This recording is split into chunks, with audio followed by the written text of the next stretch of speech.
बोलो गणेश भगवान की जय, बोलो कार्तिक भगवान की जय, बोलो शंकर भगवान की जय, माता पार्वती की जय, बोलो सभी देवी देवतन की जय। शिव पुराण आरंभ। सभी भक्तगण आज की कथा शिव पुराण का आनंद उठाएं। 16वां अध्याय महाकालेश्वर का आविर्भाव। सूर्य बोले, हे ऋषियों, अब मैं आपको महाकालेश्वर नामक ज्योतिर्लिंग के आविर्भाव के संबंध में बताता हूँ। अवंतिकापुरी में एक ब्राह्मण रहते थे। वे भगवान शिव के परम भक्त थे। वे प्रतिदिन विधि विधान से शिव जी के पार्थिव लिंग का पूजन किया करते थे। देवादिदेव भगवान शिव के आशीर्वाद से उन्हें धन धान्य की कोई कमी नहीं थी। वे प्रतिदिन अग्नि होम करते और सदा ज्ञान की खोज में लगे रहते थे। इस प्रकार सभी प्रकार के सुखों को भोग कर अंत में उन्हें शिवलोक की प्राप्ति हुई। उन ब्राह्मण देवता के देवप्रिय, मेधाप्रिय, सुकृत एवं धर्मबाहु नाम के 4 पुत्र थे। ये चारों भी अपने पिता के समान ही सद्गुणी थे। उनके कारण अरवतिका नगरी ब्रह्म तेज से परिपूर्ण थी। वहीं पास ही में रत्नमाला नामक एक पर्वत था। उसी पर्वत पर दूषण नामक एक राक्षस रहता था। उसने घोर तपस्या करके ब्रह्मा जी को प्रसन्न कर लिया था। ब्रह्मा जी से चितवर पाकर वह दुष्ट धर्म का शत्रु बन गया था। वह धर्म का नाश कर देना चाहता था। अपने अथाह बल और पराक्रम से उसने सभी देवताओं, मनुष्यों और तीनों लोकों के जीवों को अपने अधीन कर लिया था। वह ब्राह्मणों एवं सदाचारियों पर आक्रमण करके उन्हें अनेक प्रकार से दंडित करता था।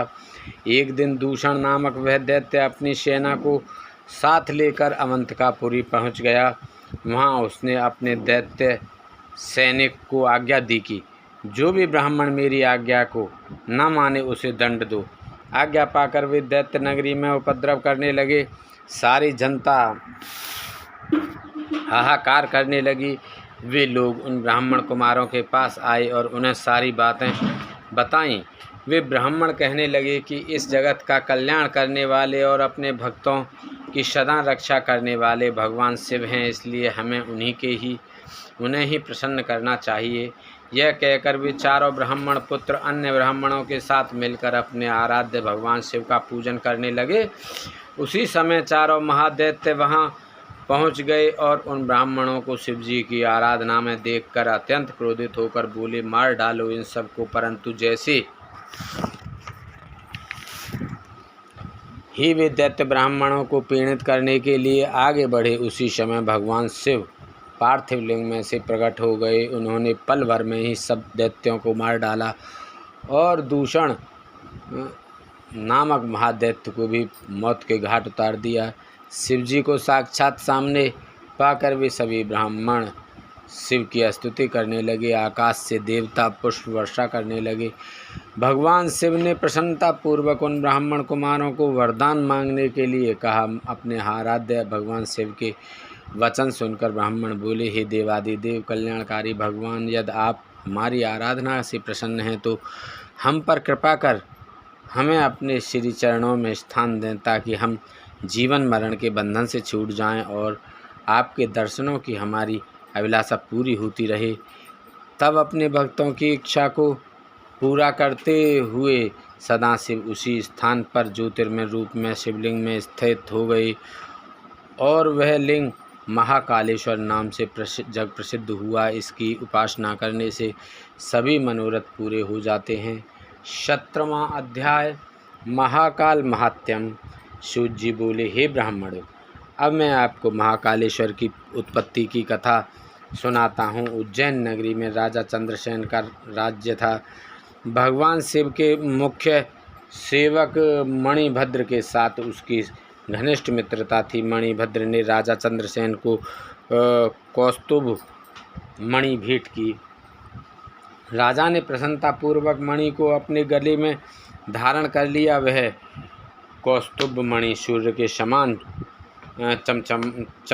चमकती थी, जिसे देखकर अन्य राजा चंद्रसेन से ईर्ष्या रखने लगे।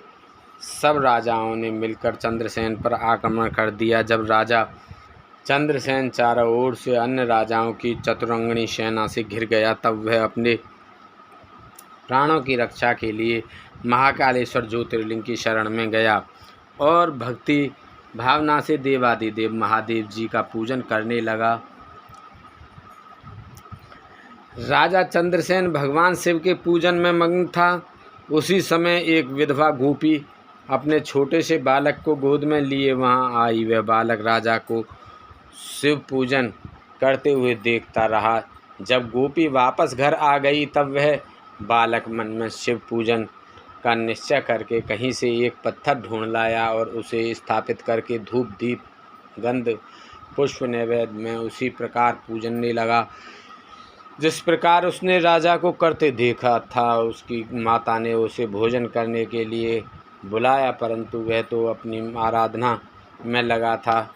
जब बार बार बुलाने पर भी बालक नहीं आया तब उसकी माता को क्रोध आ गया और वह वहाँ से बालक को खींच कर ले गई और डांटने फटकारने लगी। उसने शिवलिंग रूप में स्थापित उस पत्थर को उठाकर फेंक दिया। यह देखकर बालक बहुत दुखी हुआ और शिवजी का नाम लेते हुए मूर्छित हो गया। बालक की ऐसी हालत देखकर माता रोने लगी और रोते रोते वह भी बेहोश हो गई। कुछ समय बीतने पर बालक को जब होश आया तो उसने स्वयं को भगवान शिव के सुंदर मंदिर में, जहाँ रत्न में ज्योतिर्लिंग स्थित था, पाया। यह देखकर वह बड़ा आश्चर्यचकित हुआ। भगवान शिव को धन्यवाद करके उनका नाम जपता हुआ वह बालक अपने घर की ओर चल पड़ा। घर पहुंचकर उसने देखा कि उसके घर के स्थान पर एक सुंदर महल खड़ा था। अंदर उसकी माँ सुंदर वस्त्र आभूषण पहने रत्न जड़ित पलंग पर सोई थी। उसने अपनी माता को जगाया। सब कुछ जानकर वह अत्यंत प्रसन्न हो गई। दूसरी ओर जब राजा चंद्रसेन का पूजन समाप्त हुआ तो उसे सब कुछ ज्ञात हुआ। राजा अपने मंत्रियों को साथ लेकर गोपी के पास पहुंचा। वहां उन्होंने उत्सव किया।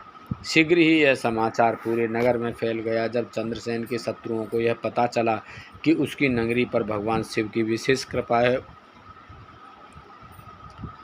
तब उनके शत्रुओं को यह समझ आ गया कि राजा चंद्रसेन महाकालेश्वर का परम भक्त है, इसलिए हम उसे कभी जीत नहीं सकते।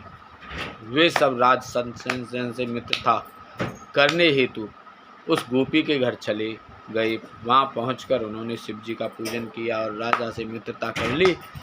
तभी वहां हनुमान जी ने प्रत्यक्ष दर्शन दिए। हनुमान जी को सामने पाकर सबने हाथ जोड़कर उन्हें प्रणाम किया। हनुमान जी ने उस बालक को गले लगाया और बोले, इस संसार का कल्याण करने वाले भगवान शिव हैं। वे भक्तवत्सल हैं और सदा ही अपने भक्तों पर कृपा दृष्टि बनाए रखते हैं। इस बालक के सच्चे मन से शिवजी की स्तुति की, जिससे प्रसन्न होकर शिवजी ने इसके कब सभी दुखों को दूर किया है। इस लोक में सभी सुखों को भोग कर इससे मोक्ष की प्राप्ति होगी। यह 8वां महायज्ञ पुरुष होगा और नंद नाम से जाना जाएगा। भगवान विष्णु जब कृष्ण का अवतार लेंगे तो इसी के घर में निवास करेंगे। यह कहकर वे अंतर्ध्यान हो गए। तत्पश्चात जब राजा विदा लेकर अपने नगर चले गए, राजा चंद्रसेन विधि पूर्वक महाकालेश्वर का पूजन करने लगे और इस लोक में सभी सुखों को भोग कर अंत में मोक्ष पद को प्राप्त हुए। 18वां अध्याय ओंकारेश्वर महात्म्य। 18वां अध्याय ओंकारेश्वर महात्म्य। सूज्य बोले, ही विप्रगण, प्राचीन काल में श्री नारद जी ने गोकर्ण क्षेत्र में भगवान शिव का पूजन किया। फिर वे विंध्याचल पर्वत पर गए। विंध्याचल ने उनका आदर सत्कार किया और उन्हें उत्तम आसन पर बैठाया। स्वयं भी वह नारद जी के पास बैठ गए। तब नारद जी कहने लगे, विंध्याचल, तुम निश्चय ही महाबलशाली और विशाल हो। सभी पर्वत तुम में व्याप्त हैं, परंतु सुमेरु पर्वत का अपना अलग अस्तित्व व पहचान है। यद्यपि तुम में सभी गुण विद्यमान हैं, परंतु फिर भी सुमेरु की बराबरी तुम नहीं कर सकते। नारद जी के वचन सुनकर विंध्याचल पर्वत को बहुत दुख हुआ। वह सोचने लगा, मेरा जीवन तो व्यर्थ है। जब मैं किसी के कोई काम नहीं आता तो मुझे अपने जीवन को सुधारना चाहिए। यह विचार कर वह भगवान शिव की शरण में गया। विंध्याचल में ओंकारेश्वर जाकर वहीं समीप में भगवान शिव का पार्थिव लिंग स्थापित किया और विधि विधान से भक्तिपूर्वक उसकी नियमित आराधना करने लगा। वह घंटों शिवजी के चरणारविंदों के ध्यान में मग्न रहता। इस प्रकार उसे शिवजी का ध्यान और तप करते हुए बहुत समय बीत गया।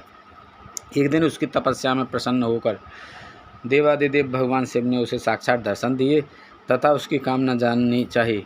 शिवजी बोले, विंध्याचल में तुम्हारी भक्ति भावना से प्रसन्न हूँ, वर मांगो। भगवान शिव के निर्मल वचनों को सुनकर विंध्याचल की खुशी का कोई ठिकाना न रहा। उसने अपने आराध्य देव की स्तुति का आरंभ कर दी।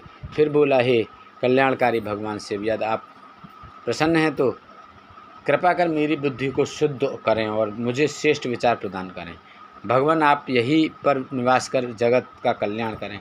तब विंध्याचल की मनोकामनाओं को पूरा करते हुए भगवान शिव ने उनके इच्छित वर को प्रदान किया और स्वयं विंध्याचल द्वारा स्थापित लिंग में ज्योतिर्मय रूप में विराजमान हो गए। यह ज्योतिर्लिंग परमेश्वर नाम से प्रसिद्ध हुआ। ओंकारेश्वर व परमेश्वर नामक शिव ज्योतिर्लिंग अलग अलग होते हुए भी एक हैं। ये अपने भक्तों को अविष्ट फल प्रदान करने वाले तथा उन्हें मोक्ष देने वाले हैं। इस प्रकार अपने भक्तों विंध्याचल पर अपनी कृपा दृष्टि कर शिवजी अंतर्ध्यान हो गए। ऋषियों, इस प्रकार मैंने आपसे ओंकारेश्वर नामक शिवलिंग की महिमा का वर्णन किया। 19वां अध्याय केदारेश्वर महात्म्य। शिवजी बोले, हे ऋषिगणों, भगवान शिव के नर नारायण नामक अवतार ने बद्रिकाश्रम में तपस्या करनी आरंभ कर दी। तब अपने उन दोनों श्रेष्ठ भक्तों की इच्छा पूर्ण करने हेतु भगवान शिव पार्थिव लिंग में उनके पूजन को ग्रहण करने के लिए आते थे। इस प्रकार नर नारायण को भगवान शिव का पूजन करते करते बहुत समय बीत गया। इससे उनकी भक्ति भावना दिन प्रतिदिन प्रबल होती गई और वे शिव जी को प्रसन्न करने हेतु उनका पूजन करते रहे। उनकी उत्तम तपस्या से प्रसन्न होकर भगवान शिव उनके समक्ष प्रकट हो गए और बोले, हे नर नारायण, मैं तुम्हारी आराधना से बहुत प्रसन्न हूँ, तुम मुझसे वर मांगो। भगवान शिव के वचन सुनकर नर नारायण बहुत प्रसन्न हुए और भक्तवत्सल कल्याणकारी शिव को प्रणाम करते हुए बोले, हे देवेश्वर, यदि आप हम पर प्रसन्न हैं तो हमारी प्रार्थना से आप साक्षात रूप में यहाँ सदा विराजमान रहें। उन दोनों के अनुरोध पर देवादिदेव महादेव जी हिमालय के केदार नामक उस तीर्थ में ज्योतिर्लिंग रूप में स्थित हो गए और वह ज्योतिर्लिंग संसार में केदारेश्वर नाम से प्रसिद्ध हुआ। यह लिंग दुख भय और का नाश करने वाला है। इसके दर्शन से अविष्ट फल की प्राप्ति होती है। कहते हैं कि जो भक्त शिवलिंग के निकट शिव के रूप में अंकित वलय पर कंकड़ या कड़ा चढ़ाता है, उसे उनके वलय रूप के दर्शन होते हैं तथा सारे पाप नष्ट हो जाते हैं। केदार तीर्थ का दर्शन कर केदारनाथ लिंग का पूजन करने एवं वहाँ का जल पीने के पश्चात मनुष्य जीवन मरण के चक्र से छूट जाता है और मोक्ष को प्राप्त कर लेता है। इस प्रकार मैंने आपसे केदारनाथ ज्योतिर्लिंग महिमा का वर्णन किया। 20वां अध्याय भीम उपद्रव का वर्णन। सूर्य बोले, हे ऋषियों, पूर्व काल में भीम नाम का एक बलशाली राक्षस हुआ था, जो कि रावण के भाई कुंभकर्ण और करकटी राक्षसी का पुत्र था।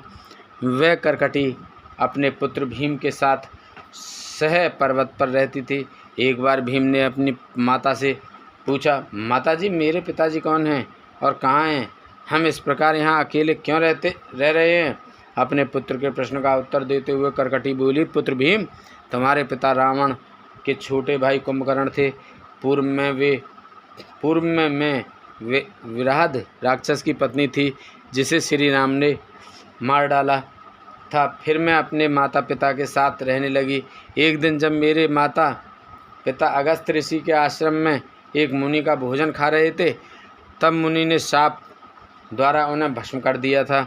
मैं पुनः अकेली रह गई। तब मैं इस पर्वत पर आकर रहने लगी। यहीं पर मेरी कुंभकर्ण से भेंट हुई थी और हमने विवाह कर लिया। उसी समय श्री राम ने लंका पर आक्रमण कर दिया और तुम्हारे पिता को वापस जाना पड़ा। तब श्री राम ने युद्ध में उनका वध कर दिया। अपनी माता के वचन सुनकर भीम को भगवान विष्णु से द्वेष उत्पन्न हो गया और उनसे बदला लेने की ठान ली। वह ब्रह्मा जी को प्रसन्न करने के लिए कठोर तपस्या करने लगा। उसकी घोर तपस्या से अग्नि प्रज्वलित हो गई, जिससे सभी जीव दग्ध होने लगे। तब ब्रह्मा जी उसे वर देने के लिए गए। ब्रह्मा जी ने उसके सामने प्रकट होकर वरदान मांगने के लिए कहा। तब भीम बोला, हे पितामह, यदि आप मुझ पर प्रसन्न हैं तो मुझे महाबलशाली होने का वरदान प्रदान करें। तब तथास्तु कहकर ब्रह्मा जी वहाँ से अंतर्ध्यान हो गए। वर प्राप्त करने के बाद प्रसन्न होकर भीम अपनी माता के पास आया और बोला, माता, मैं शीघ्र ही विष्णु से अपने पिता कुंभकर्ण के वध का बदला ले लूँगा। यह कहकर भीम वहाँ से चला गया। उसने देवताओं से भयानक युद्ध किया और उन्हें हराकर स्वर्ग पर अधिकार स्थापित कर लिया। फिर उसने कामरूप देश के राजा से युद्ध करना आरंभ कर दिया, उसे जीतकर कैद कर लिया और उसके खजाने पर अपना अधिकार स्थापित कर लिया। राजा दुखी था। उसने जेल में ही पार्थिव लिंग बनाकर शिव जी का पूजन करना शुरू कर दिया और विधि पूर्वक ओम नमः शिवाय मंत्र का जाप करने लगा। दूसरी ओर राजा की पत्नी भी अपने पति को पुनः वापस पाने के लिए भगवान शिव की आराधना करने लगी। इधर भीम नामक राक्षस से दुखी सभी देवता भगवान विष्णु की शरण में पहुँचे। तब विष्णु जी ने सब देवताओं को साथ लेकर महाकेशी नदी के तट पर शिव जी के पार्थिव लिंग की विधि विधान से स्थापना कर उसकी स्तुति की आराधना की।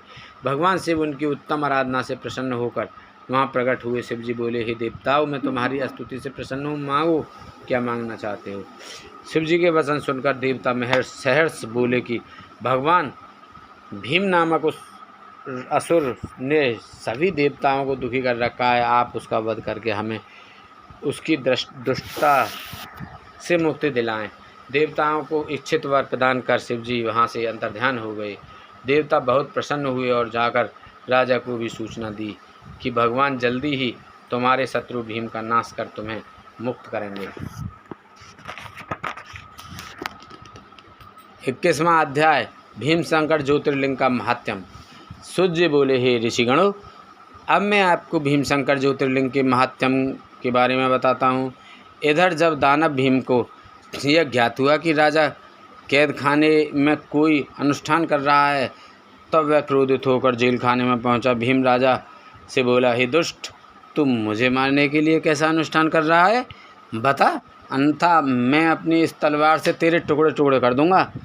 इस प्रकार भीम और उसके अन्य राक्षस सैनिक राजा को धमकाने लगे। राजा भयभीत होकर मन ही मन भगवान शिव से प्रार्थना करने लगा।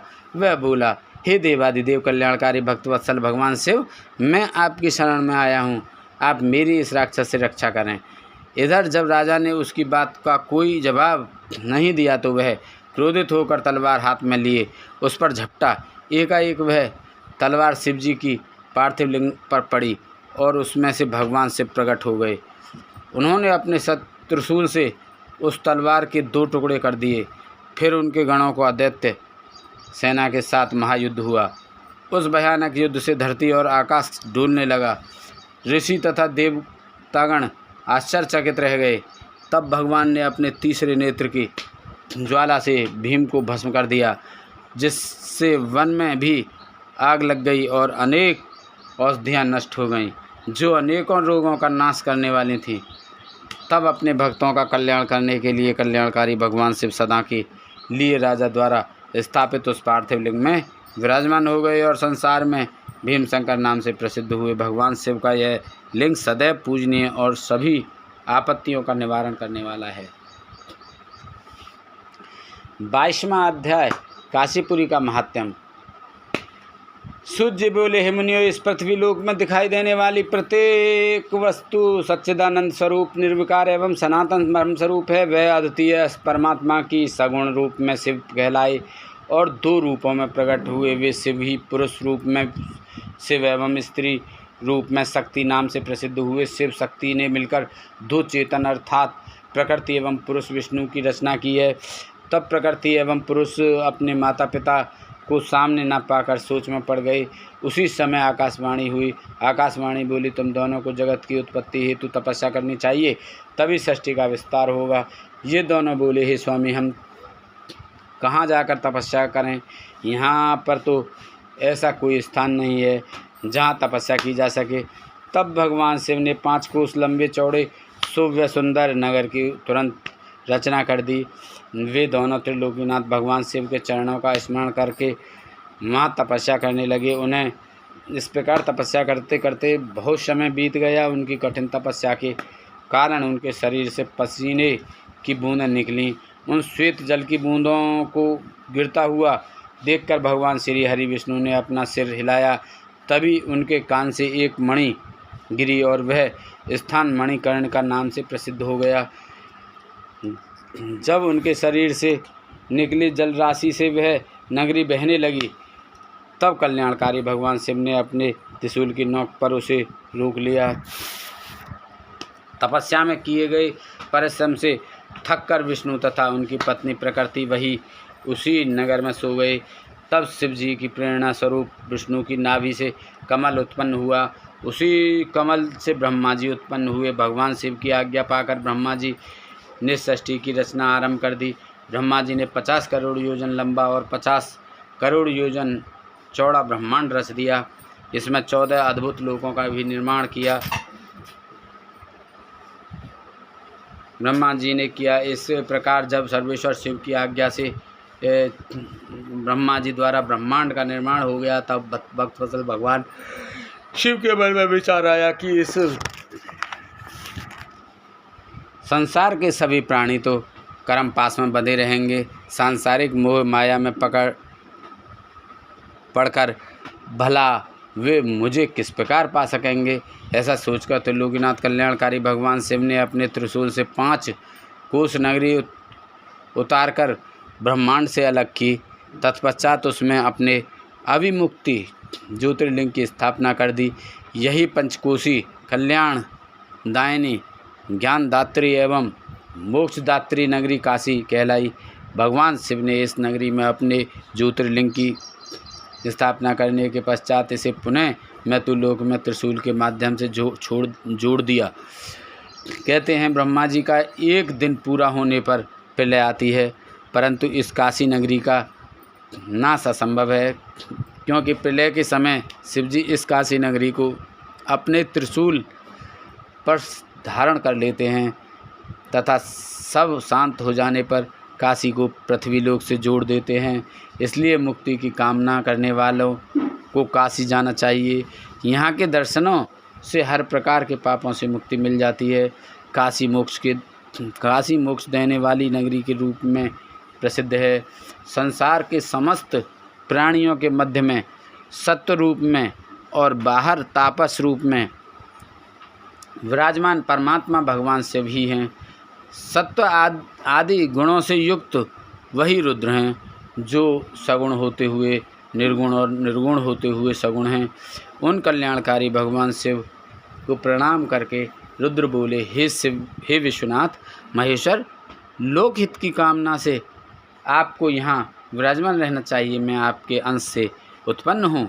आप मुझ पर कृपा करें और देवी पार्वती सहित यहीं पर निवास करें। ब्राह्मणों, जब विश्वनाथ ने भगवान शिव से इस प्रकार प्रार्थना की, तब भगवान शिव संसार के कल्याण के लिए काशी में देवी पार्वती सहित निवास करने लगे। उसी दिन से काशी सर्वश्रेष्ठ नगरी हो गई। 23वां अध्याय। जो विश्वेश्वर महिमा। श्री विश्वेश्वर महिमा सूत जी बोले, हे मुनियो, जब मैं आपको काशीपुरी में स्थित अविमुक्त ज्योतिर्लिंग का महात्म सुनाता हूँ। एक बार जगदम्बा माता पार्वती ने त्रिलोकीनाथ भगवान शिव से विश्वेश्वर ज्योतिर्लिंग की महिमा पूछी थी। तब अपनी प्राण वल्लभा देवी पार्वती का प्रश्न सुनकर भगवान शिव बोले, हे प्रिय मनुष्य को भक्ति और मुक्ति प्रदान करने वाला उत्तम धाम काशी है। मेरा प्रिय स्थान होने के कारण काशी में अनेक सिद्ध और योगी पुरुष आकर मेरे अनेकों रूपों का वर्णन करते हैं। काशी में मृत्यु को प्राप्त करने के वाले मनुष्य को मोक्ष की प्राप्ति हो जाती है। वह सीधे शिवलोक को प्राप्त करता है। स्त्री पवित्र हो या अपवित्र, कुंवारी हो या सुहागन या अन्य, काशी में मरकर मोक्ष को प्राप्त करती है। काशी में निवास करने वाले भक्तजन बिना जाति, वर्ण, ज्ञान, धर्म, कर्म, ज्ञान, संस्कार, स्मरण अथवा भजन के सीधे मुक्ति को प्राप्त होते हैं उसे हैं हे उमे, जिस विशेष कृपा को पाने के लिए ब्रह्मा जी एवं श्री हरि विष्णु ने जन्मांतरों तक तपस्या की, वह काशी नगरी में मरने से ही प्राप्त हो जाती है। मनुष्य योग्य अयोग्य कर्म करे या धर्म अथवा अधर्म के मार्ग पर चले, इस काशीपुरी में मृत्यु पाकर जीवन मरण के बंधनों से छूट जाता है।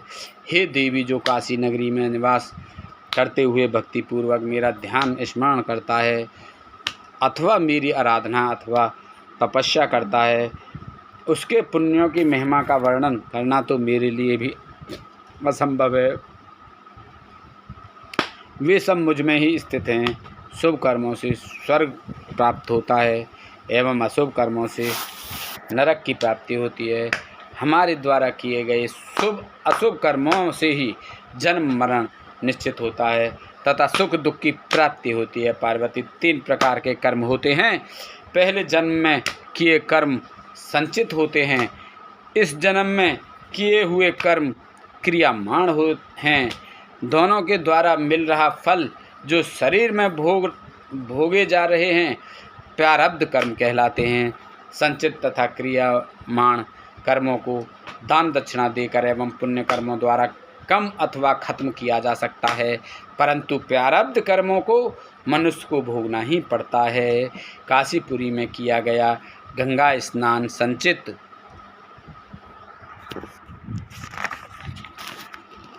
एवं क्रियामाण कर्मों को नष्ट कर देता है। प्रारब्ध कर्म काशी में मृत्यु से ही नष्ट होते हैं।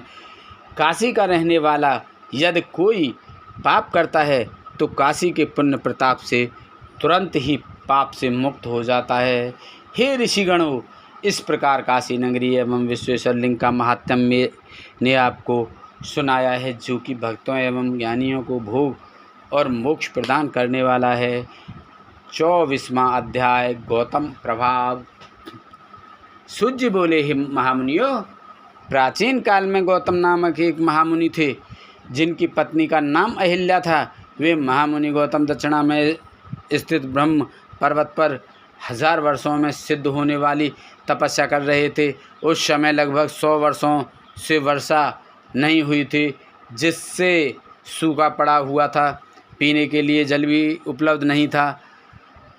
सारे वृक्ष पौधे आदि सभी वनस्पतियां सूख चुकी थीं। उस समय आए इस संकट से मुक्ति दिलाने हेतु बहुत से ऋषि मुनियों ने समाधि ले ली थी।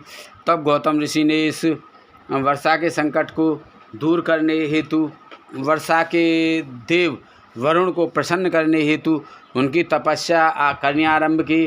गौतम ऋषि ने 6 महीने तक वरुण देव की घोर तपस्या की, जिससे वरुण देवता प्रसन्न हुए और उन्होंने गौतम ऋषि को साक्षात दर्शन दिए। वरुण देव बोले, हे गौतम ऋषि, मैं आपकी उत्तम भक्ति भावना से की गई तपस्या से बहुत संतुष्ट हुआ हूँ। मांगो, क्या वर मांगना चाहते हो? तब वरुण देव का प्रश्न सुनकर महर्षि गौतम बोले, हे वरुण देव, आप तो सर्वज्ञाता हैं। भगवान, आप जानते हैं ही हैं कि वर्षा न होने के कारण संसार के सभी चराचर प्राणी व्याकुल हैं। इसलिए सबकी परेशानियों एवं दुखों को दूर करने के लिए मैं चाहता हूँ कि वर्षा हो जाए। महर्षि गौतम के वर को सुनकर वरुण देव बोले कि मैं तो इस जगत के ईश्वर कल्याणकारी भगवान शिव के अधीन हूँ और उन्हीं की आज्ञा और प्रेरणा के फलस्वरूप कार्य करता हूँ। इसलिए इस वरदान को तो सर्वेश्वर शिव ही दे सकते हैं, अतः आप मुझसे कुछ और मांग लें। तब महर्षि गौतम बोले, प्रभु, आप मुझे जलदान दीजिए। इससे बड़ा और कोई पुण्य नहीं है और इसे कोई नष्ट भी नहीं कर सकता। तब गौतम जी की विनती को स्वीकार करते हुए वरुण देव बोले कि आप एक गड्ढा खोदें, मैं उसे जल से भर दूंगा और उस गड्ढे का जल कभी भी खाली नहीं होगा और इसके लिए तुम्हारा नाम भी संसार में प्रसिद्ध हो जाएगा। वरुण देव की आज्ञा मानते हुए महर्षि गौतम ने तुरंत एक हाथ लंबा और चौड़ा गड्ढा खोद दिया। तब वरुण देव ने उसे जल से भर दिया और महर्षि गौतम से बोले, हे महामुने, इस स्थान पर किए गए सभी कर्म, दान, हवन, देव पूजन, तपस्या, पितृश्राद्ध आदि सब सफल होंगे। यह कहकर वरुण देव अंतर्ध्यान हो गए। तब गौतम ऋषि बहुत प्रसन्न हो गए कि सबके संकटों को उन्होंने दूर कर दिया है। इसलिए कहते हैं कि संकट के समय बड़ों की शरण में जाने में से दुखों से मुक्ति मिलती है। इस प्रकार महर्षि गौतम इच्छित वर पाकर खुश हो एवं स्नान आदि नित्य कर्मों से निवृत्त होकर जौ आदि अन्न पैदा करने लगे। उस जल से सींचकर उन्होंने मुरझाए हुए वृक्षों एवं पौधों को पुनः लहलहा दिया। उस स्थान को छोड़कर चले गए सभी जीव पुनः लौट आए। महर्षि गौतम की परम कृपा से यह स्थान रिद्धि सिद्धियों से युक्त एवं सभी मनुष्यों के लिए कल्याणकारी एवं सुखदायक हुआ। 25वां अध्याय। महर्षि गौतम को गौ हत्या का दोष। सूत जी बोले, हे मुनियों, एक बार की बात है कि महर्षि गौतम ने अपने शिष्यों को कमंडल में जल लाने के लिए भेजा। जब शिष्य जल के लेने उस गड्ढे पर गए तो उस समय वहाँ कुछ ऋषि पत्नियाँ जल भरने आई हुई थीं। उन्होंने गौतम ऋषि के शिष्यों को डांटकर बिना जल दिए ही वहाँ से भगा दिया। आश्रम जाकर शिष्यों ने सारी बातें गुरु पत्नी देवी अहिल्या को बता दी। तब देवी अहिल्या स्वयं जल भरने गईं और जल भर लाकर अपने पति को दिया। उस दिन से स्वयं अहिल्या ही जल लेने जाने लगीं। एक दिन अन्य ऋषि पत्नियों ने जानबूझकर अहिल्या से लड़ना आरंभ कर दिया और अपने घर आकर अपने पतियों से अहिल्या की झूठी शिकायत कर दी कि वह हमें जल भरने देने से मना करती है और कहती है कि यह जल तो मेरे पति को वरदान स्वरूप वरुण देव से प्राप्त हुआ है। अपनी पत्नियों की बातें सुनकर ऋषियों को बहुत क्रोध आया। गौतम ऋषि को सबक सिखाने के लिए अन्य ऋषियों ने गणपति की आराधना आरंभ कर दी। उनके पूजन से प्रसन्न होकर गणपति प्रकट हुए और वर देने के लिए कहने लगे। तब ऋषि बोले, हे विघ्न विनायक गणपति, हम चाहते हैं कि गौतम ऋषि यहाँ से आश्रम छोड़कर किसी दूसरे स्थान पर चले जाएं। उनके यह वचन सुनकर गणेश जी बोले, गौतम ऋषि ने तो कोई अपराध नहीं किया है, फिर आप उनका बुरा क्यों चाहते हैं? आप कोई और वरदान मांग लीजिए। परंतु जब ऋषि ने नहीं माने तो उनका इच्छित वरदान देकर गणेश जी वहाँ से अंतर्ध्यान हो गए। गणेश जी ने अपना दिया वरदान सिद्ध करने के लिए एक गाय का रूप धारण किया और गौतम जी द्वारा लगाए गए जौ खाने उनके खेत में चली गई। जब महर्षि गौतम ने देखा कि वह गाय उनका खेत नष्ट कर रही है तो स्वयं एक तिनका हाथ में लेकर उसे बाहर निकालने लगे। उस तिनके से पीड़ित होकर गाय धरती पर गिरी और मर गई। गाय को मरा जानकर गौतम ऋषि बहुत दुखी हुए। वे अपनी पत्नी से कहने लगे कि शायद मुझसे कोई भारी भूल हो गई, जिस कारण मेरे आराध्य भगवान शिव मुझसे नाराज़ हो गए हैं और मुझे पर गौहत्या का पाप लग गया है। उसी समय वहाँ अन्य ऋषि भी आ गए जो गौतम ऋषि से बैर रखते थे। उन्होंने महर्षि गौतम, उनकी पत्नी और शिष्यों को भला बुरा कहकर वहाँ से निकल जाने को मजबूर किया तो वे सब उस स्थान को छोड़कर वहाँ से चलने लगे। उन्होंने उन ऋषियों से पूछा कि मेरे द्वारा की गई इस गौहत्या का क्या प्रायश्चित होगा? तब वे ऋषि बोले, पतित पावनी गंगा में स्नान करने से मनुष्य के सारे पाप धुल जाते हैं। इसलिए अपने द्वारा की गई गौहत्या के प्रायश्चित से मुक्त होने के लिए आप गंगा जी को प्रकट कर उसमें स्नान करें और भगवान शिव के पार्थिव लिंग की स्थापना कर उसका भक्तिपूर्वक विधि विधान से पूजन करें, तभी आप इस महापाप से मुक्ति पा सकेंगे। अन्य ऋषियों से पश्चाताप का मार्ग पूछकर गौतम ऋषि अपनी पत्नी और शिष्यों को साथ लेकर वहाँ से दूर चले गए। 26वां अध्याय। 26वां अध्याय गौतमी गंगा प्राकट्य। सूत जी बोले, हे ऋषिगणों, महर्षि गौतम देवी अहिल्या एवं अपने अन्य शिष्यों को साथ लेकर किसी अन्य जगह पर आश्रम बनाकर रहने लगे। सर्वप्रथम गौतम ऋषि ने ब्रह्मगिरि पर्वत की परिक्रमा की, फिर भगवान शिव के पार्थिव लिंग की स्थापना कर उसका पूजन करने लगे। पति पत्नी की उत्तम आराधना एवं भक्ति भाव से प्रसन्न होकर भगवान शिव ने उन्हें दर्शन दिए। अपने आराध्य को अपने सामने पाकर गौतम ऋषि व अहिल्या बहुत प्रसन्न हुए और उनको प्रणाम कर उनकी स्तुति करने लगे। तब भगवान शिव बोले, हे महर्षि, हे देवी, मैं आपकी पूजा से प्रसन्न हूँ, मांगिए क्या वर मांगना चाहते हैं। भगवान शिव के वचन सुनकर ऋषि गौतम बोले, भगवान, मुझ पर कृपा करके मुझे गौहत्या के पाप से बचा लीजिए। तब शिव जी बोले, आपसे कोई अपराध नहीं हुआ है, वह सब तो उन दुष्ट दुराचारियों द्वारा रची गई माया थी, आप तो निर्दोष हैं। यह सुनकर महर्षि के सारे दुख दूर हो गए। तब उन्होंने शिव जी से कहा कि भगवान, मुझ पर कृपा करके पतित पावनी गंगा जी को यहाँ प्रकट करें, जिससे सभी प्राणियों का कल्याण हो सके। गौतम ऋषि की प्रार्थना सुनकर शिव जी ने उन्हें गंगा जल दिया।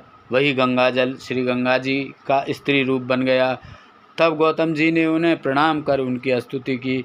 गौतम ऋषि बोले, हे मातेश्वरी, पतित पावनी गंगे, मैं आपको प्रणाम करता हूँ। आप पापों का खंडन करने वाली एवं अपनी शरण में आए भक्तों को मुक्ति देने वाली हैं। मैं हाथ जोड़े आपकी शरण में आया हूँ। आप मेरे पापों को नष्ट करके मुझे नरक में जाने से बचा दो।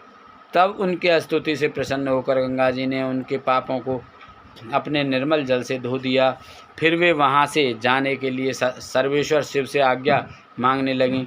तब शिव जी बोले, हे गंगे, आप पापों का नाश करने वाली हैं, इसलिए लोक कल्याण के लिए यहीं पृथ्वी पर विराजें। हे कल्याणी, आपको कलयुग में 28वें मनंतर के समाप्त होने तक यहीं पृथ्वी लोक पर निवास करना होगा और सच्चे मन एवं भक्ति भावना से अपने जल में स्नान करने वाले श्रद्धालुओं के पापों को नष्ट करना होगा। कलयुग में पापों को नष्ट करने का यही एक साधन होगा। श्रद्धा पूर्वक आपके दर्शन करने वालों के पापों का क्षय भी आप करेंगे। वह सुनकर गंगा जी बोली, हे प्रभु, मैं तो सदा आपके अधीन हूँ। आपकी आज्ञा मेरे लिए सिरोधार्य है, परंतु मेरी आपसे यह प्रार्थना है कि आप माता पार्वती के साथ मेरे पास ही निवास करें, ताकि मैं सदा ही की भांति आपके पास रह सकूं, संसार में मेरी कीर्ति हो। तब गंगा जी के वचन सुनकर कल्याणकारी भगवान शिव बोले, हे गंगे, तुम्हारी मनोकामना मैं अवश्य पूरी करूंगा। यह कहकर भगवान शिव वहाँ त्र्यंबकेश्वर नाम से ज्योतिर्मय रूप में स्थित हो गए। गंगा जी वहाँ पर गौतम ऋषि के नाम से प्रसिद्ध होकर गौतमी गंगा कहलाईं। 27वां अध्याय श्री गंगा जी के दर्शन एवं गौतम ऋषि का शाप। ऋषि बोले, हे सूत जी, अब हमें यह बताइए कि गंगा जी की उत्पत्ति कहाँ से और किस प्रकार हुई, तथा यह भी कि जिन ऋषियों ने गौतम ऋषि को छल कपट से उनको आश्रम से दूर भेज दिया था, उनका क्या हुआ। जब गौतम ऋषि को इस बात का पता चला तो उन्होंने क्या किया। ऋषिगणों के प्रश्नों को सुनकर महामुनि सूत जी बोले, जब गौतम ऋषि ने भगवान शिव को प्रसन्न करके गंगा जी को धरती पर अवतरित कराया था, तब श्री गंगा जी ने अपने जल रूप में ब्रह्मगिरि पर स्थित गूलर के पेड़ की शाखा से निकलकर दर्शन दिए थे। उनके दर्शन एवं आराधना के पश्चात गौतम ऋषि ने अपने शिष्यों सहित पतित पावनी गंगा में स्नान किया। तब गौतम ऋषि के परम शत्रु उन कपटी ब्राह्मणों को यह बात पता चली कि ऋषि गौतम ने अपनी तपस्या से गंगा जी को प्रकट कर दिया है, तो वे सब भी श्री गंगा जी के दर्शन को चाहत लेकर वहां आए, परंतु गंगा जी उनके आते ही वहां से लुप्त हो गईं।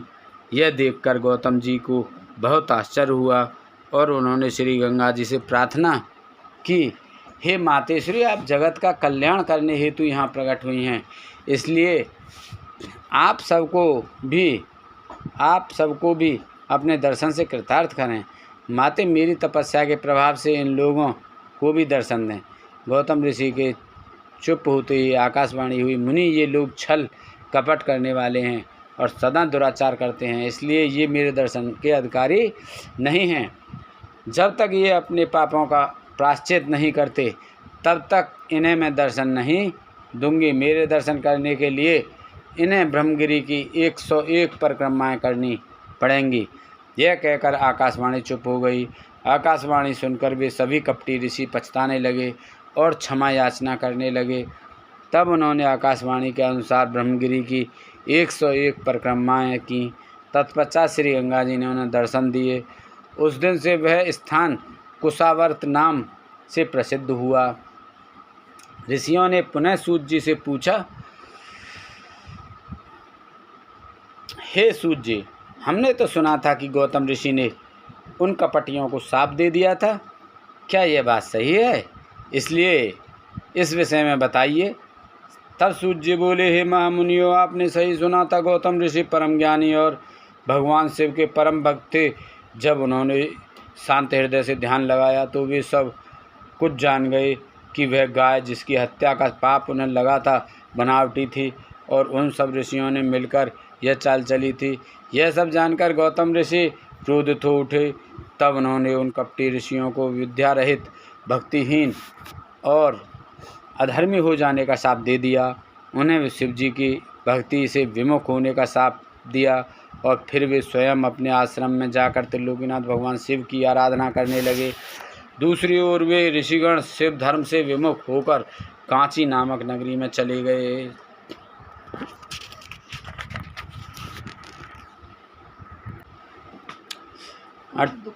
28वां अध्याय वैद्यनाथेश्वर शिव महात्म्यम। सूत जी बोले, हे ब्राह्मणों, अब मैं वैद्यनाथेश्वर ज्योतिर्लिंग का पापहारी महात्म्यम बताता हूँ। एक बार लंकापति रावण ने भगवान शिव को प्रसन्न करने के लिए उनकी भक्ति भावना से आराधना की थी। रावण ने कैलाश पर्वत पर शिव जी की बहुत तपस्या की, परंतु भगवान से प्रसन्न नहीं हुए।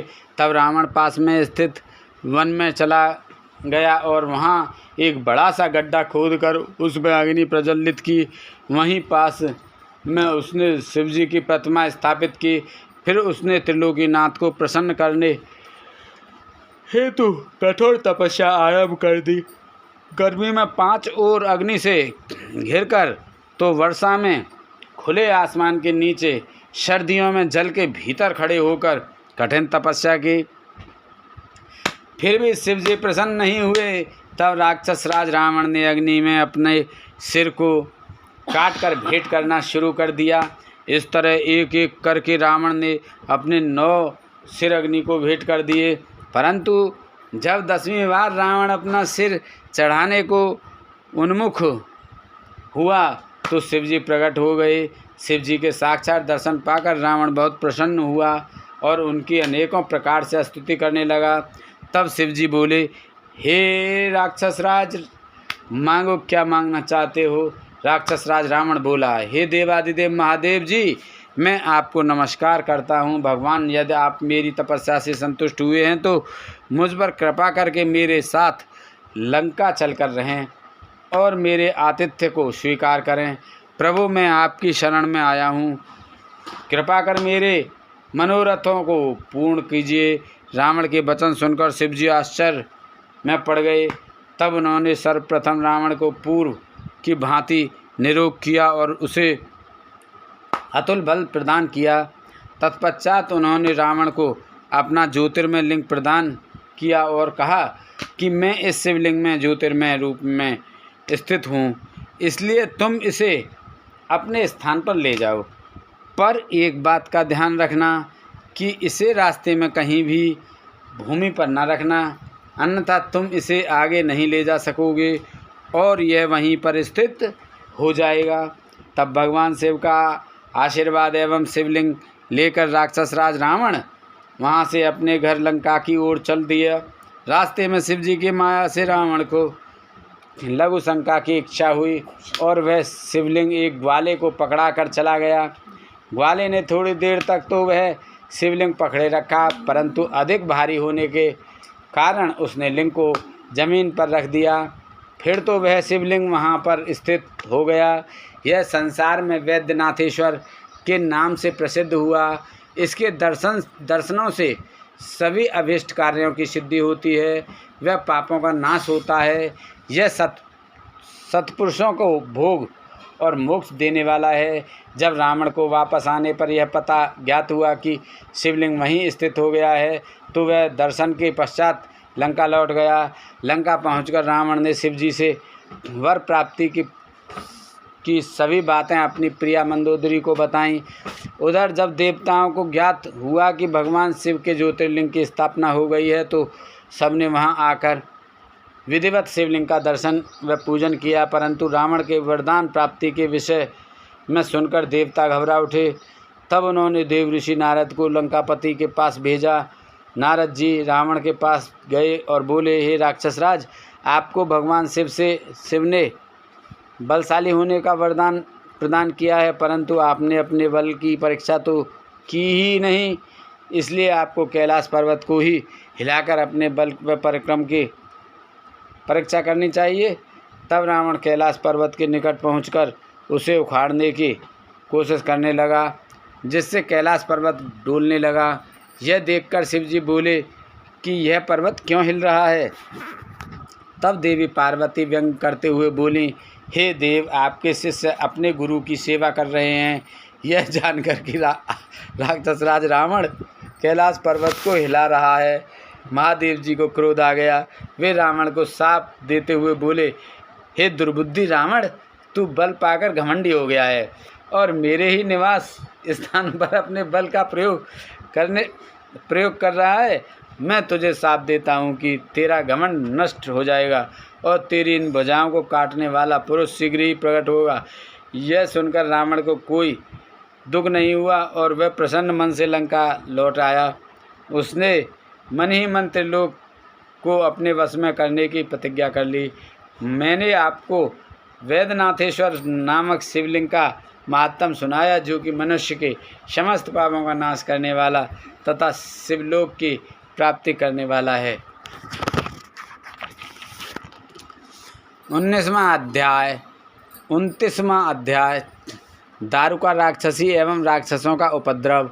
सूत जी बोले, हे ब्राह्मणों, प्राचीन समय में एक राक्षस था, उसका नाम दारुक तथा उसकी पत्नी का नाम दारुका था। वे दोनों पश्चिम में स्थित सुंदर वन में रहा करते थे, जो कि समुद्र के बहुत नज़दीक था। वह वन 64 कोस लंबा और चौड़ा था। वहाँ के रहने वाले मनुष्य उन दोनों राक्षसी के अत्याचारों से बहुत दुखी थे। एक दिन वे सभी ऋषि और के पास पहुँचे और उन्हें अपना दुख सुनाया तथा प्रार्थना की, हम आपकी शरण में आए हैं, हमारी रक्षा कीजिए। तब उनकी प्रार्थना सुनकर ऋषि और बोले, आप लोग इस प्रकार चिंतित ना हों, अधर्मियों का नाश अवश्य होता है। उन्हें धैर्य देकर ऋषि ने वहाँ से भेज दिया। फिर स्वयं तपस्या करने लगे ताकि संसार का कल्याण हो। उधर दानवों से तंग आकर देवताओं ने उन पर आक्रमण कर दिया। देवताओं और दानवों के बीच बड़ा भयानक युद्ध होने लगा। हजारों राक्षसों को देवताओं ने अपने प्रहार से मार गिराया। राक्षसों को इस प्रकार प्रताड़ित होता देखकर दारुका को अपना वर याद आ गया। उसने राक्षसों से कहा कि आप लोग इस प्रकार भयभीत ना हों, मैं आपका भय अवश्य ही दूर करूंगी। यह कहकर दारुका ने राक्षसों की उस नगरी को उठाकर समुद्र के मध्य में स्थित कर दिया।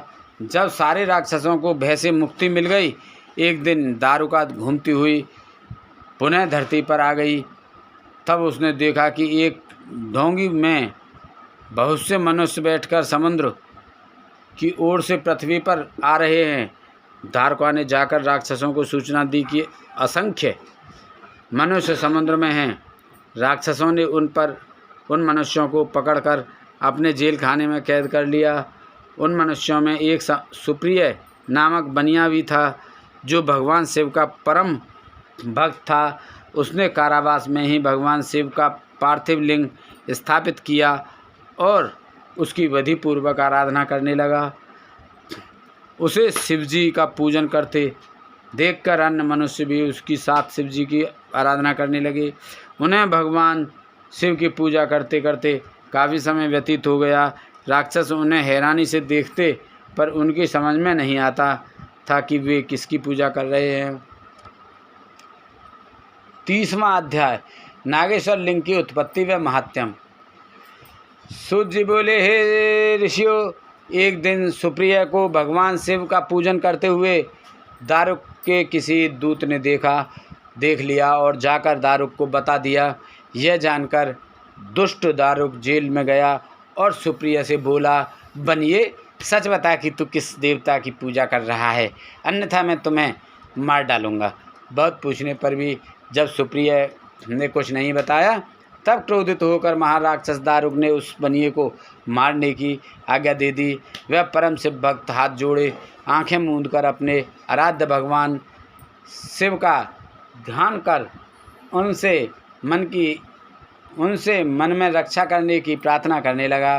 भक्तवत्सल भगवान शिव अपने भक्त की पुकार सुनकर तुरंत वहां प्रकट हो गए। अपने भक्त की ओर बढ़ते उन राक्षसों को देखकर भगवान शिव ने पाशुपत अस्त्र उठा लिया और उन राक्षसों का एक पल में ही नाश कर दिया। राक्षसों का नाश करने के बाद भगवान शिव बोले, ही सुप्रिय, आज से यह वन राक्षसों से मुक्त हुआ। अब तुम सब सदा के लिए निर्भय हो जाओ।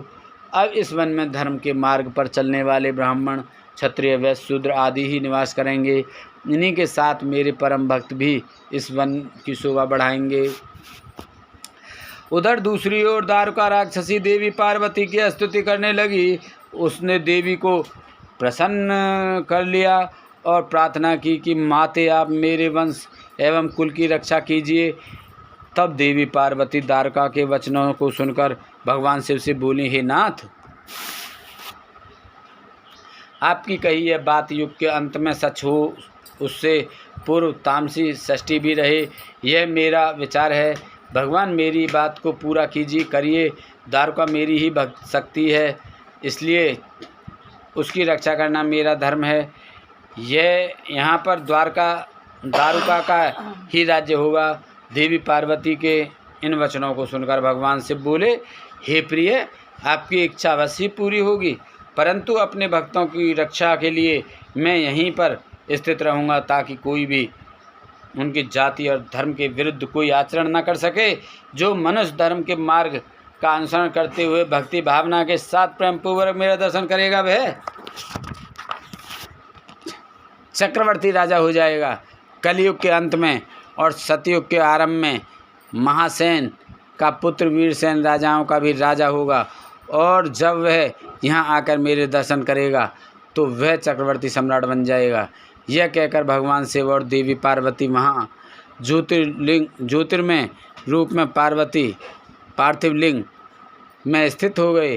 त्रिलोकीनाथ भगवान शिव नागेश्वर नाम से व देवी पार्वती नागेश्वरी नाम से प्रसिद्ध हुई। भगवान शिव पार्वती अनेक प्रकार की लीलाएं करने लगे।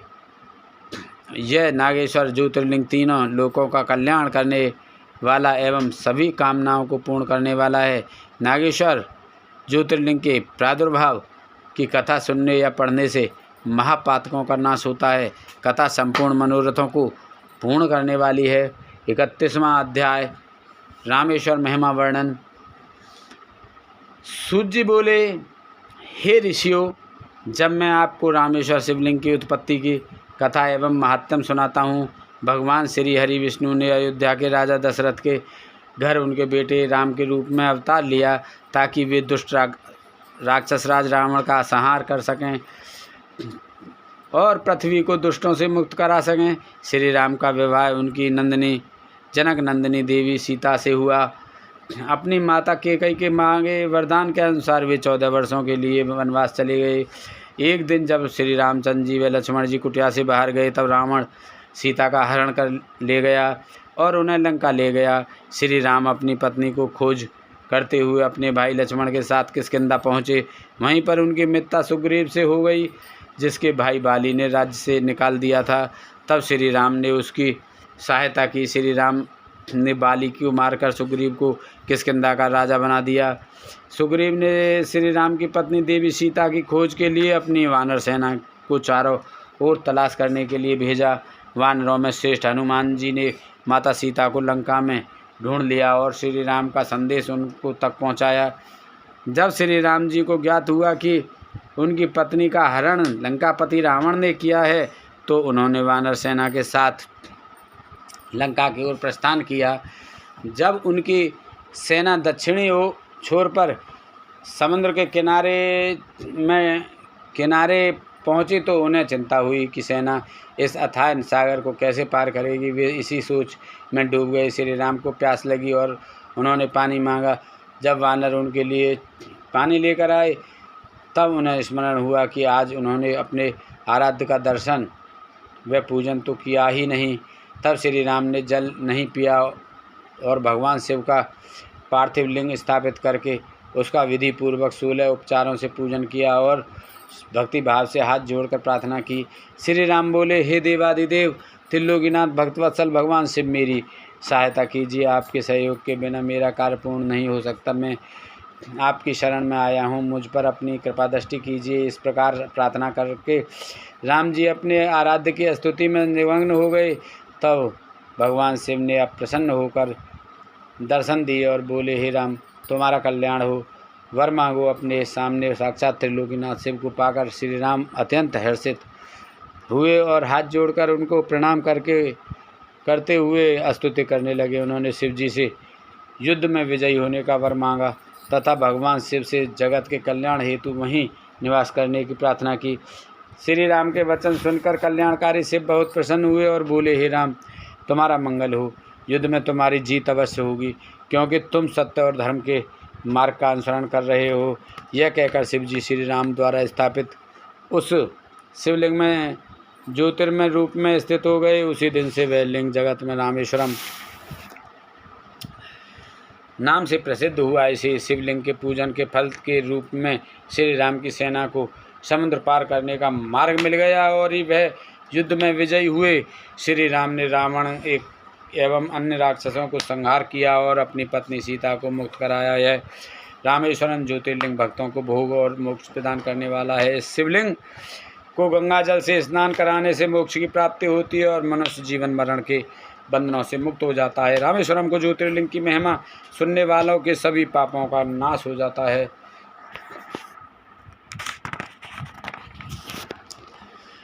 32वां अध्याय सुदेहा सुधर्मा की कथा। सूत जी बोले, हे महर्षियों, दक्षिण दिशा में देव नामक एक विशाल अद्भुत पर्वत है। उसके पास ही सुधर्मा नामक ब्राह्मण अपनी पत्नी सुदेहा के साथ रहता था। वह भगवान शिव का परम भक्त था। वह सदा ही वेदों और बताए मार्ग पर चलता और प्रतिदिन अग्नि से हवन कर्म अतिथि का पूजन और शिव जी की आराधना करता था। इस प्रकार पूजन करते हुए वे दोनों पति पत्नी अनेक सत्कर्मों से लिप्त रहते थे।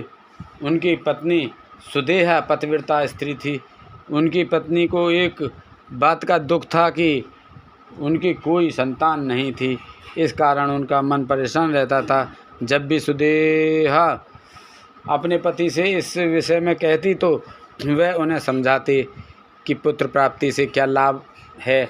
आजकल सभी रिश्ते नाते स्वार्थी हो गए हैं, परंतु फिर भी वे सदा दुखी रहती थीं। एक दिन की बात है, सुदेहा अपनी सखियों के साथ पानी भरने गई थी। वहीं पर उनका परस्पर झगड़ा हो गया और तब उनकी सहेलियों ने उसे बांझ कहकर अपमानित करना शुरू कर दिया। वे बोली, तू बांझ होकर इतना घमंड क्यों करती है? तेरा सारा धन तो राजा के पास ही चला जाएगा, क्योंकि तेरा कोई पुत्र ही नहीं है।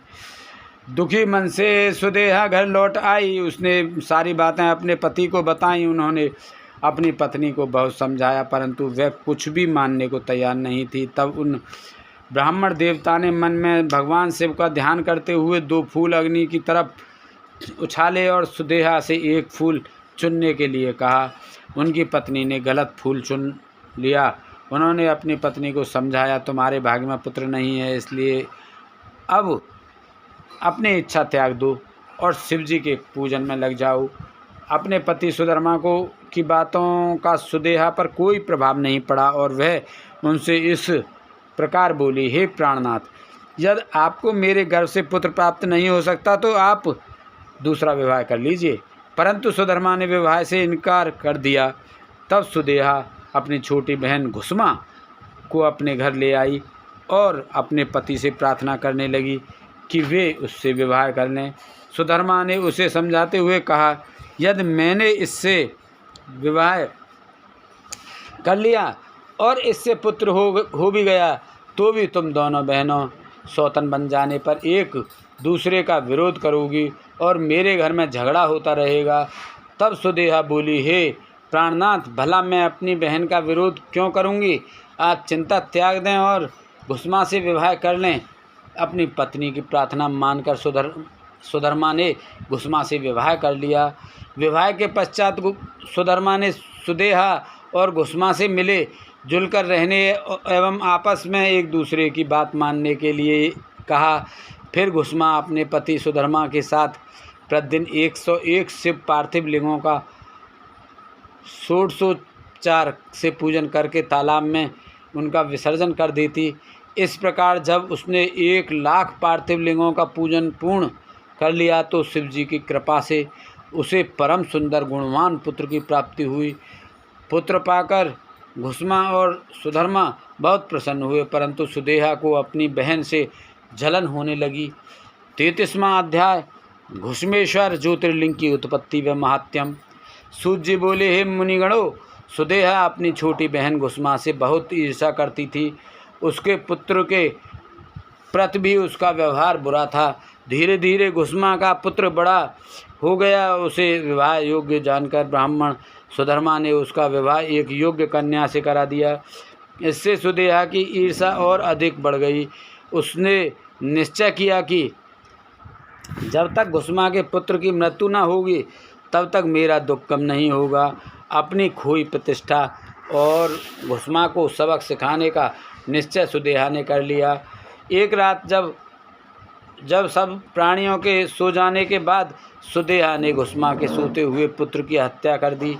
फिर उसके छोटे छोटे टुकड़े करके उसी तालाब में बहा आई जहाँ घुसमा प्रतिदिन शिवलिंग पार्थिव लिंगों की पूजन करके उपरांत विसर्जन करती थी।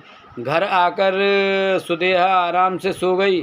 प्रातःकाल उठकर सुधर्मा भगवान शिव का पूजन करने चले गए। सुदेहा और घुसमा भी अपने अपने काम में लग गईं।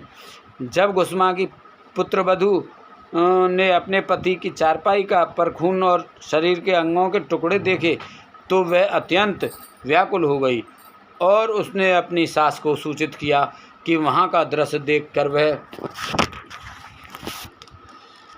फौरन समझ गई कि किसी ने उनके पुत्र की हत्या कर दी है। यह जानकर घुसमा जोर जोर से रोने लगी। सुदेहा भी उनकी देखा देखी आंसू बहाने लगी, परंतु मन में वह अपनी सौत के दुख से बहुत प्रसन्न थी। कुछ देर पश्चात सुधर्मा शिवजी के पूजन से वापस लौटे तो उन्हें सब बातें पता चलीं। सुधर्मा घुसमा से बोले, देवी, इस तरह से रोना छोड़ दो, अपने दुख को दूर करके अपना कार्य पूरा करो। भगवान शिव ने ही हमें कृपा करके पुत्र प्रदान किया था और वही उसकी रक्षा करेंगे, इसलिए तुम रोना छोड़ो और अपना नित्य कर्म करो। तब पति की आज्ञा मानकर देवी घुसमा ने शिवजी के पार्थिव लिंगों का पूजन किया और उन्हें बहाने के लिए तालाब पर गई। जब लिंगों का विसर्जन करने के उपरांत वह मुड़ी तो उसे अपना पुत्र वहीं तालाब के किनारे खड़ा मिला। अपने पुत्र को जीवित पाकर वह बहुत प्रसन्न हुई और मन ही मन अपने आराध्य भगवान शिव का स्मरण करके उनका धन्यवाद व्यक्त करने लगी।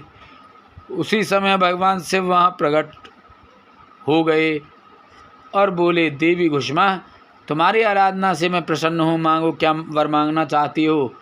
तुम्हारी बहन सुदेहा ने ही तुम्हारे पुत्र की हत्या की थी, परंतु मैंने इसे पुनर्जीवित कर दिया है। मैं तुम्हारी सौत को उसकी करनी का दंड अवश्य दूंगा। भगवान शिव के वचन सुनकर देवी घुसमा बोली, हे नाथ, सुदेहा मेरी बड़ी बहन है, इसलिए आप उनका अहित ना करें। तब शिव जी बोले, तुम्हारी सौत ने तुम्हारे पुत्र को मारा, फिर भी तुम उसको दंड नहीं देना चाहती हो। यह सुनकर घुसमा ने कहा, हे देवादिदेव, अपकार करने वालों पर भी उपकार करना चाहिए। यह मैंने भगवत वाक्य पढ़ा है और मैं यही मानती भी हूँ, अतः आप सुदेहा को क्षमा कर दें। तब घुसमा की बात सुनकर शिव जी बोले, ठीक है, जैसा तुम चाहती हो वैसा ही होगा, तुम और कोई वर मांगो। यह सुनकर घुसमा बोली, हे प्रभु, आप इस जगत का हित व कल्याण करने हेतु यहीं निवास करें। तब शिव जी बोले, हे देवी, तुम्हारी इच्छा पूरी करने हेतु मैं तुम्हारे ही नाम से घुश्मेश्वर कहलाता हुआ यहाँ निवास करूँगा। यह कहकर शिव जी ज्योतिर्मय रूप में शिवलिंग में स्थित हो गए।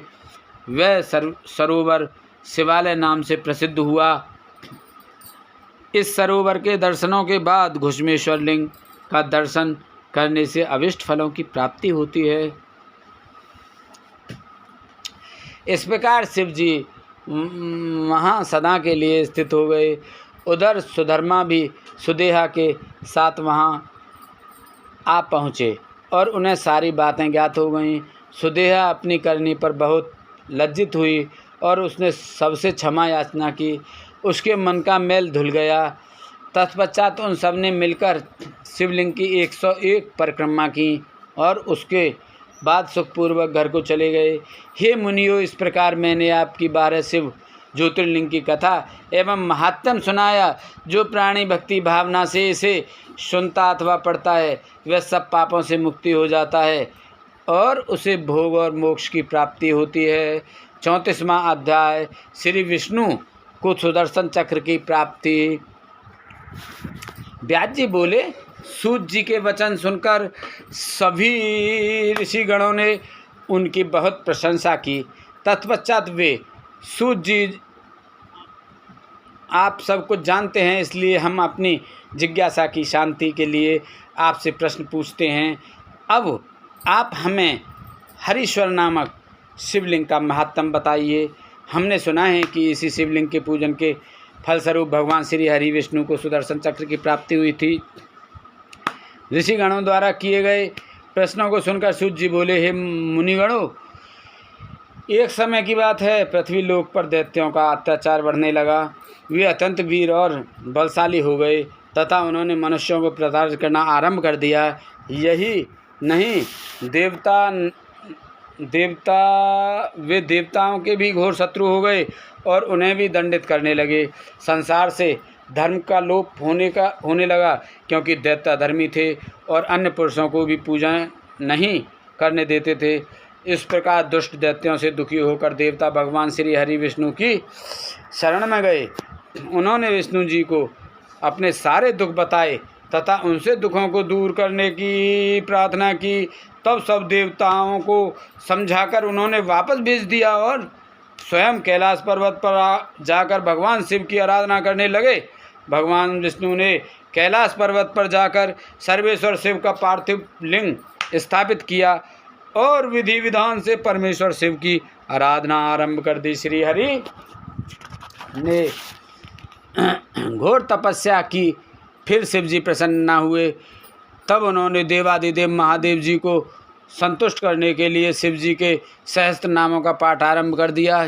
श्री हरि शिव जी का एक नाम लेते और एक कमल का पुष्प उन्हें अर्पित करते। इस प्रकार उन्हें शिव सहस्त्र नाम का पाठ करते हुए बहुत समय भी व्यतीत हो गया। तब एक दिन शिव जी ने भगवान विष्णु की तपस्या की परीक्षा लेने का निश्चय किया।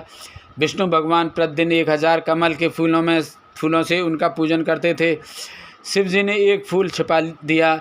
जब पूजा करते हुए एक फूल कम पड़ा तो विष्णु जी को बहुत आश्चर्य हुआ और वे इधर उधर फूल ढूंढने लगे।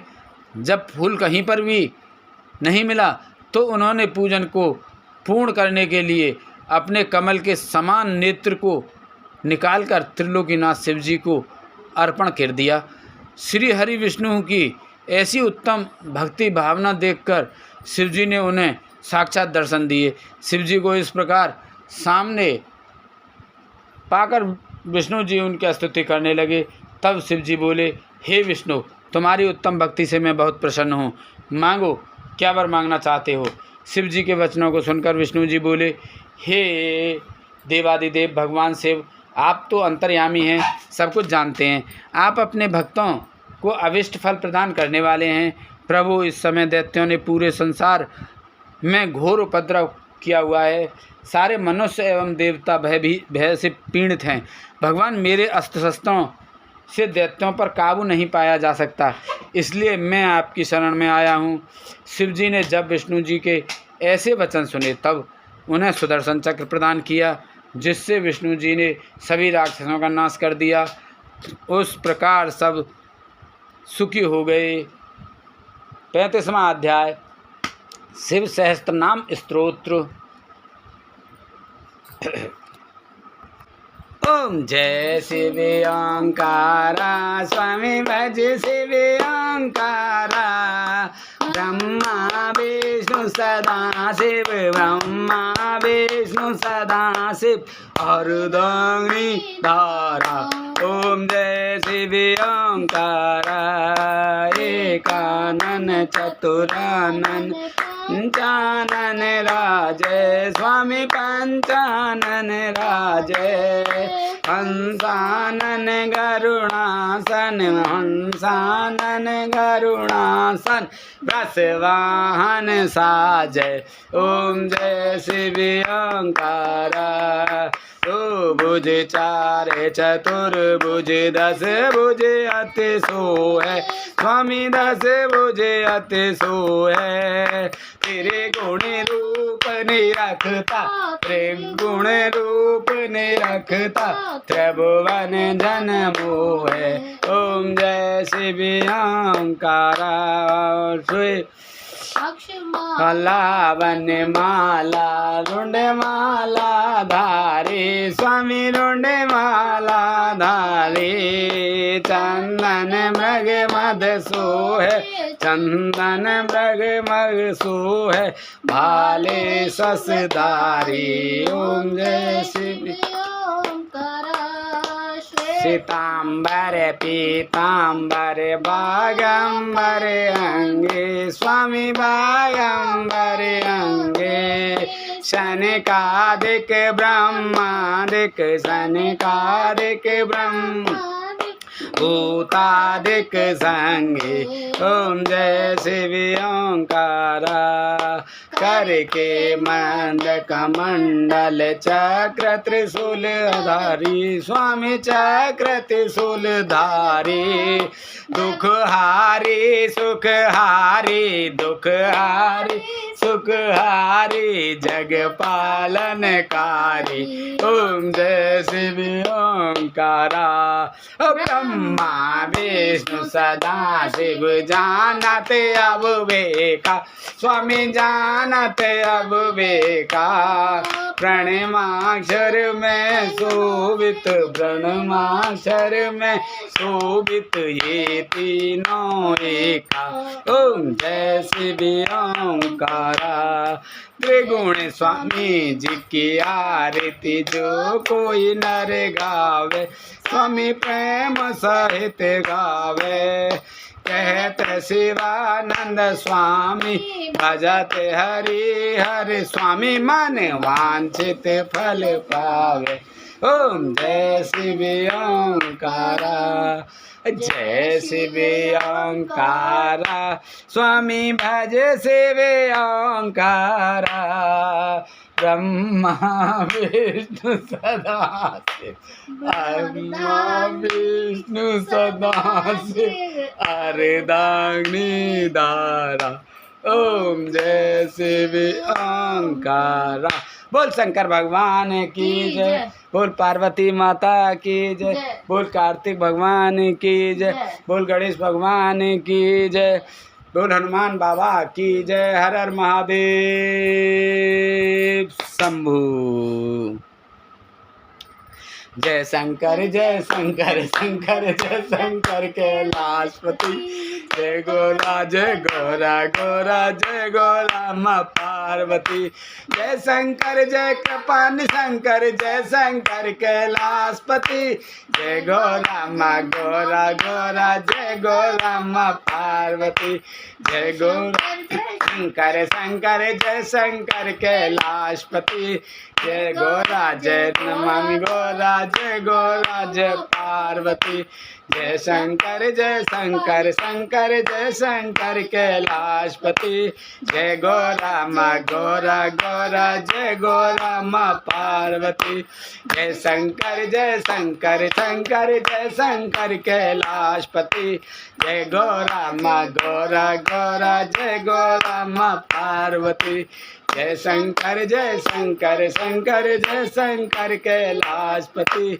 जय गोरा जय गोरा माँ पार्वती। जय शंकर शंकर जय शंकर कैलाशपति। जय गोरा जय गोरा माँ पार्वती। जय शंकर शंकर जय शंकर कैलाशपति। जय गोरा जय गोरा माँ पार्वती। जय शंकर शंकर जय शंकर कैलाशपति। जय गोरा जय गोरा माँ पार्वती।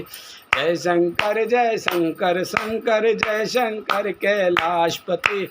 जय गोरा जय गोरा माँ पार्वती। जय शंकर शंकर जय शंकर कैलाशपति। जय गोरा जय गोरा माँ पार्वती। बोलो शंकर भगवान की जय, बोलो पार्वती माता की जय, बोल कार्तिक जी की जय, बोल गणेश भगवान की जय, बोला इंद्रदेव चंद्रदेव सूर्यदेव पीर बाबा सिद्ध बाबा भूमिया बाबा की जय, बोल तुलसा मैया गंगे मैया गैया मैया संतोषी माता पृथ्वी माता कालका मैया की जय, बोलो हर हर महादेव शंभू।